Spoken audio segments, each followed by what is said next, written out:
Alright, welcome back to another episode, and yeah, this is sad for me, man. We had a loyal friend die on us, literally. Oh well, that's life. Alright, let's get it. The agony of such a loss sank her further into despair. She had lost her friends and family to this war, and had just witnessed her best friend die in her arms. A mental block pulled her from her darkened mind as she emerged from the mournful stupor that trapped her. The pain and confusion of everything made her forget the one thing left in her life, Megina. Zuta said he had failed to protect her. In that instance, Naya's motherly instinct drove her to her feet. Not even the sword could hold her back as she scrambled to find her daughter. She prowled toward the direction Zuta was eyeing before he fell silent. It was leading right back to where the Empire was held up. A mother's fury fueled Naya. After everything was said and done with the Empire, she had expected better from them, that they would honor their arrangement. She didn't care anymore though. She would rip through everyone that came between her and her daughter. The sandstorm began to die down as she made it to the green fields of the forest line. She screamed out a mighty roar to break through the dying storm, and to let the Empire know she was coming.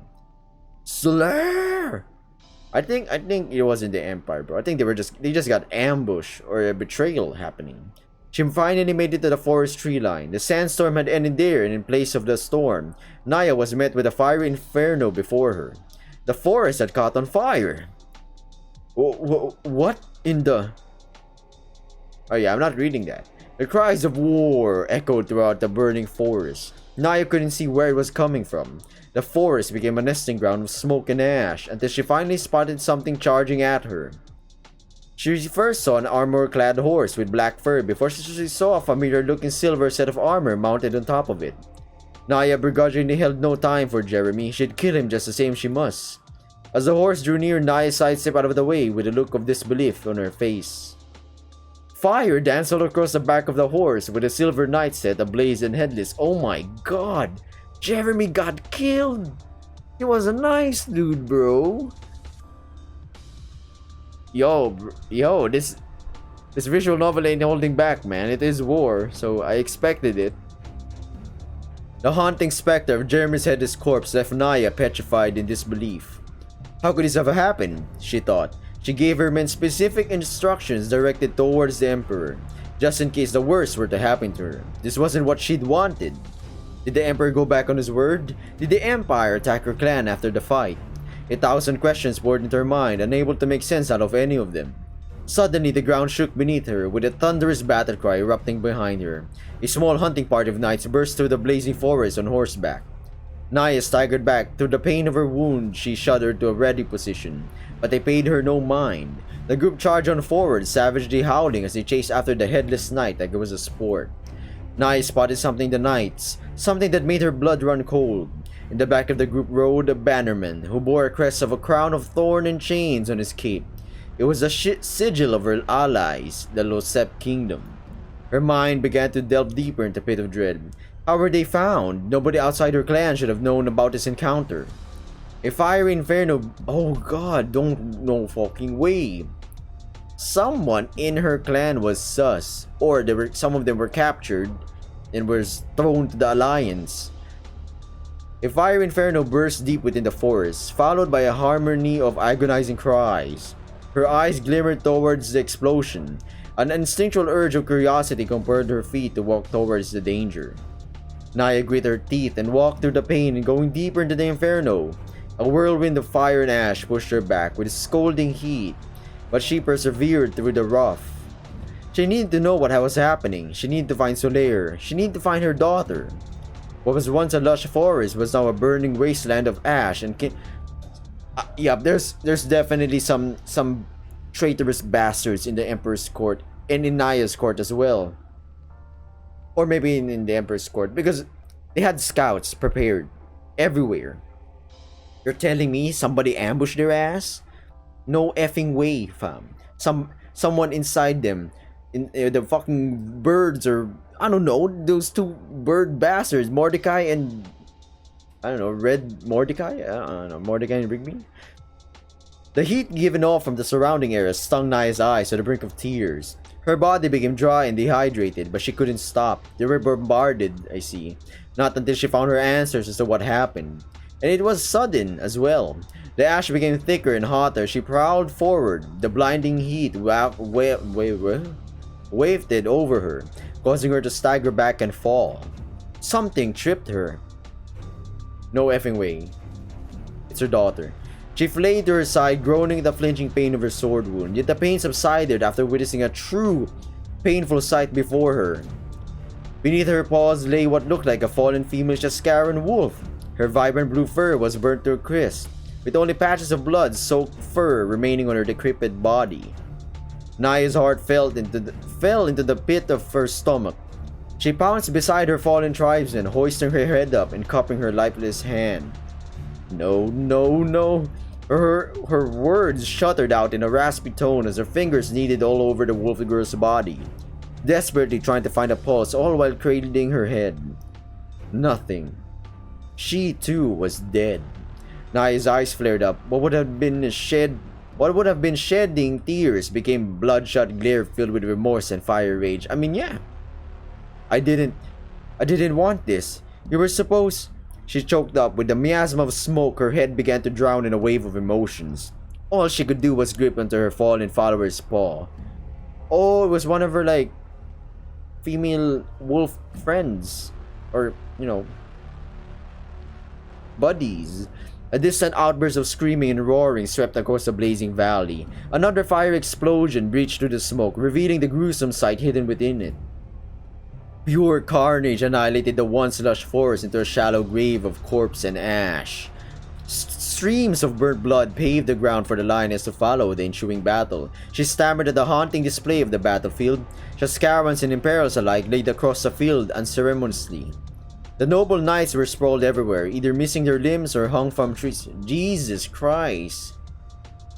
Well, Naya, I think the decision of helping the fucking rooster in his alliance was the biggest mistake she has, she would have ever done. These guys are fucking savages, bro. You didn't really need to do this. Like, kill someone, no need to hang their bodies, alright? Because this war is finished. But I don't think so. Naya couldn't bear to look at her people. The smell of their cold blood was enough to make her queasy. But it was the stench of fear that made her nauseous. Her people thrive for combat, for the glorious battle that would be in their names. There was no honor in this, nothing to be proud of. This was a massacre. She desperately tried to close her mind to it all, shutting herself off to the pain and turmoil that surrounded her. What she did most of all was answers. She staggered forward and saw a group of knights standing on top of a hill. She limped silently towards them. As she got closer, she slowly recognizes them, becoming visibly ill as she took in their faces. General Crom. Naya gawked in disbelief. What was he doing there? Was he the one behind his attack? Many more questions surged through her mind as she hobbled up the hill. No way this is real. I think this is all in her mind. The grisly general oversaw his men, ransacking an imperial tent. He was brandishing an imperial cane over his shoulders like a well-earned prize. An accompanying archer called for his attention as they caught sight of a wounded lioness coming their way. Kron stole a glance toward her and looked back to the ground with a grimace on his face. Shit. An archer slung an arrow, pulling the cord back, but Kron held up a paw to halt him. Naya finally reached them, but couldn't muster the will to stand straight. She knelt in pain from her sword wound, grasping at the hilt of her departed friend's sword. She looked up at the grizzly bear with a venomous glare. Kron! Oh wait, no. Kron! What happened here? The general did not respond. Krom! Answer me! Naya hobbled up to Krom and tried to pull him by the shoulder. She was abruptly met with a slap by his backhand. The force knocked her over into her wound, causing her to rupture with blistering pain. She winces up to him with pure spite in her eyes. Krom finally looked down at her with a scowl on his face. Aside from a small bloody scratch on his muzzle, it looked impeccable, as though he didn't break a sweat in this fight. None of his soldiers bore wounds when she finally got a good look at them. He held a steely gaze down to Naya and huffed. What happened here? What happened? He hunched down and bared a disgusted glare at her. You went behind our backs, that's what happened. Fear bled into Naya's already oblivious mind. Was she to blame for all of this? No, that's not... There's no way, I don't believe it. This must be a fever dream. She got knocked the fuck out and she was bleeding. She was near death's door.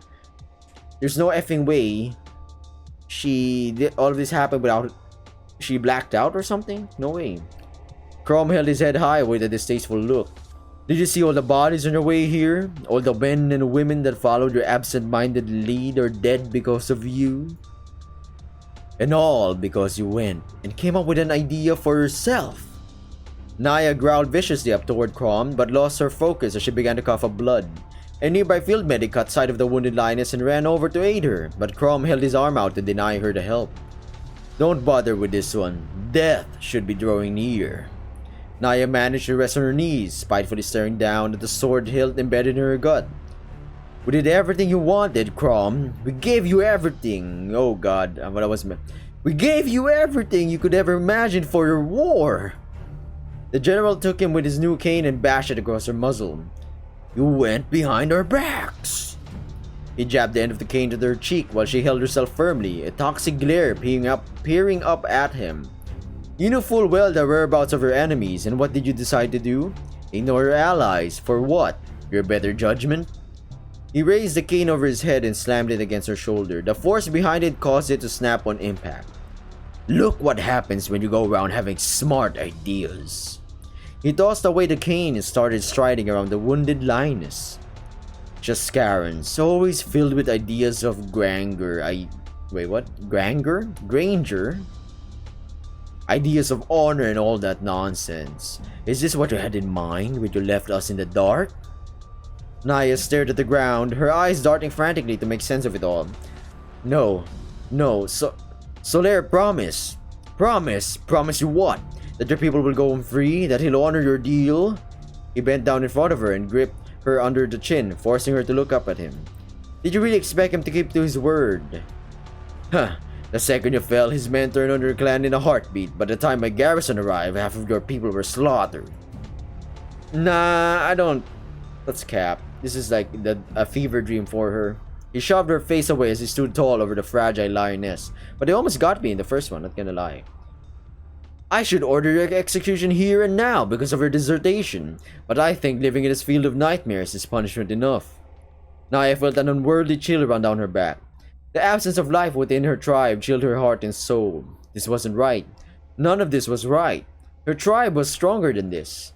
Crom turned his back on her and gazed down the eastern side of the hill. Though I guess a proper thank you is still in order. By the time we reached your men, the Imperials didn't have enough time to respond to our cavalry. And you did save us the trouble of wearing him down. Down toward this desolated field, a caravan of low-sip knights paraded around a scattered pile of Imperial knights, save for one remaining Imperial, Soler. Naya's soul was more than willing to leave her body after catching sight of the once proud Emperor reduced to a living carcass. His body was withered and torn, his fur drenched in blood, and his face racked with agony for every exhausted breath it took. Yet he still fought on, swinging a broadsword tirelessly at the taunting knights. The knights circled around him on their horses, each taking turns to dash at him. Some would kick him, some would throw wine over him, and some would just trample their horses over him, but every time he took a swing he would miss. Naya's mind was petrified at the ghastly sight. She didn't even realize she was back on her paws, drifting her step towards the fallen lion. Even for Jascaran, this was a horrendous act towards her foe. They were playing with him, dangling death over him, as if it were teasing a cub with sweets. We should intervene. Highborn or not, Soler had proven himself to be a better man than all the cowards that fought against her. He did not deserve this cruel and humiliating end. Her paws began to thread downhill toward the howling marauders. Her legs became heavier with every step she took. All matter of strength bled out of her, but no matter the cost, she cradled whatever will she had left and kept going. The knight swerved impatiently around the Emperor. Soler swung his sword feebly at the knight who spat on him, when finally he met Naya's eyes from afar. An abysmal look hung from his once dashing face. His mane was in shambles and his muscle covered in scars. Naya's heart stared at the haunting vision of this man. His stoic gaze now deprived of the valor it once held. She would have taken pride in taking his head, but now... Now he deserved a merciful death. She crossed the field towards him, just enough to reach shouting distance. Any attempts to cry out to him were muffled by a stampede of knights on horseback, cutting her off. The lifeless bodies of imperial knights dragging behind him. Her attention was directed towards the meager cries and moans coming from the Imperials. Once her gaze returned to the Emperor, she dropped to her knees as she bore witness to the Emperor's headless corpse. Within the blink of an eye, Naja knew that the Empire finally fell. Solaire's motionless body stood idly before crumbling to the ground. An abyssal... This is fucked up, bro. An abyssal dread anchored Naya's legs to the ground. She couldn't shy away from what she witnessed. This war had become a murder. The honor that goes into fighting for your homeland was snuffed out for praising of cruelty. Even though she desired nothing more than to kill Solaire herself, she still would have given him the dignity of a fallen soldier of war. Not this. Why was this upsetting to her, she asked herself. What was it about this highborn's death that filled her with regret? Ha! Good bloody riddance. The grizzly general boasted behind Naja. His words were bittersweet as he heckled out. Well, Naja, this war of ours is over. Nothing is going to stand in my way now that the Emperor is dead. I guess we have you to thank, don't we? Go back to Shaskara, what's left of your families, your people. We're done with you.